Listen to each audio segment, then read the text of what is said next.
الرحیم۔ آج کی ہماری ویڈیو استاد کی دانائی، سیاسی بصیرت اور دور اندیشی پر مبنی ہے، لیکن اس سے پہلے کچھ تذکرہ خلیفہ ہارون رشید کا، جس کا اس واقعے سے ایک گہرا تعلق بنتا ہے۔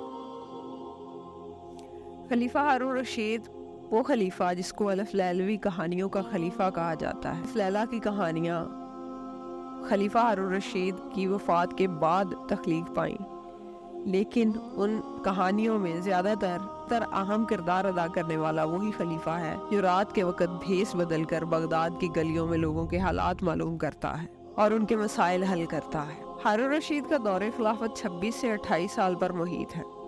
ان 26 سے 28 سالوں کو اسلامی حکومت کا سنہری دور کہا جاتا ہے۔ ہارون رشید جو کہ ایک نرم دل بادشاہ تھا، وہ 22 سال کی عمر میں تخت نشین ہوا۔ اس سے پہلے ہارون رشید کے والد کا ذکر کرنا ضروری ہے، جنہوں نے اپنے دونوں بیٹوں کا نام حضرت موسیٰ علیہ السلام اور حضرت ہارون علیہ السلام کی نسبت سے موسیٰ اور ہارون رکھا۔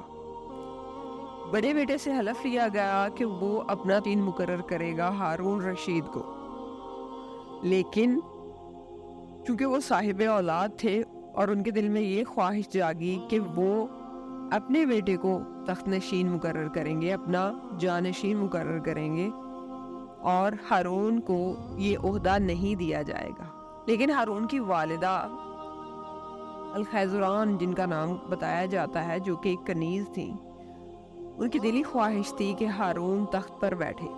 خیر، موسیٰ کی وفات کے بعد ہارون کو تخت نشین کیا گیا۔ ہارون اور زبیدہ جو کہ ان کی بیوی تھیں اور جو کہ ایسی خاتون تھی جنہوں نے عملی طور پر اسلام کی خدمت کرنے اور فلاحی کام کرنے کا اعزاز حاصل کیا اپنے شوہر کے ساتھ مل کر، اور انہوں نے یہ اعزاز ایسے حاصل کیا کہ انہوں نے سب سے پہلے حاجیوں اور زائرین کے لیے جگہ جگہ پر پانی کا انتظام کیا تاکہ حج اور عمرہ کے لیے آنے والوں کو کسی جگہ پانی کی قلت کا سامنا نہ ہو۔ یہ ان کی سب سے بڑی کاوش تھی۔ پھر اس کے بعد قاضی کا عہدہ ہارون رشید نے متعارف کروایا تھا۔ کیونکہ قاضی پہلے بھی ہوتے تھے، لیکن قاضی کو بہت زیادہ مراد دینے کا اور انہیں اچھی تنخواہ دینے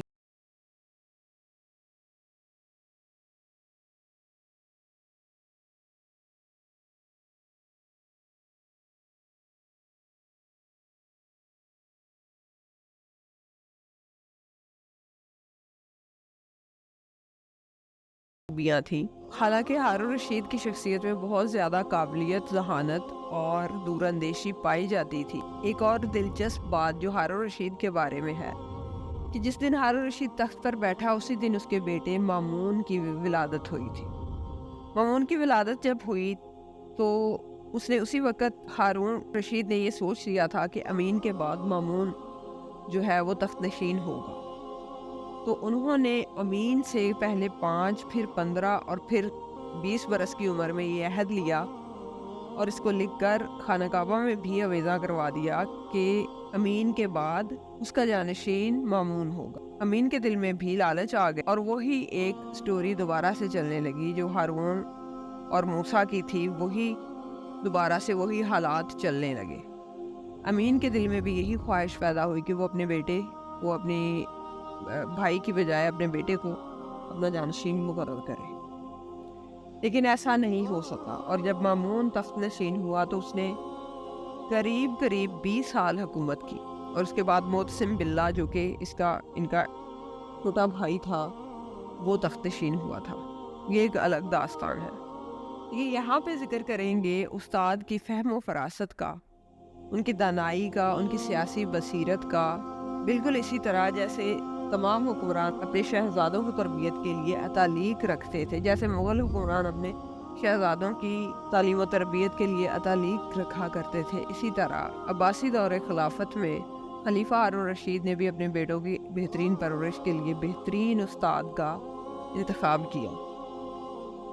اور ہاں، یہ وہی استاد ہیں جن کے جوتے اٹھانے میں امین اور مامون دونوں فخر محسوس کیا کرتے تھے اور جن کا ذکر بادشاہ سرعام دربار میں کیا کرتا تھا۔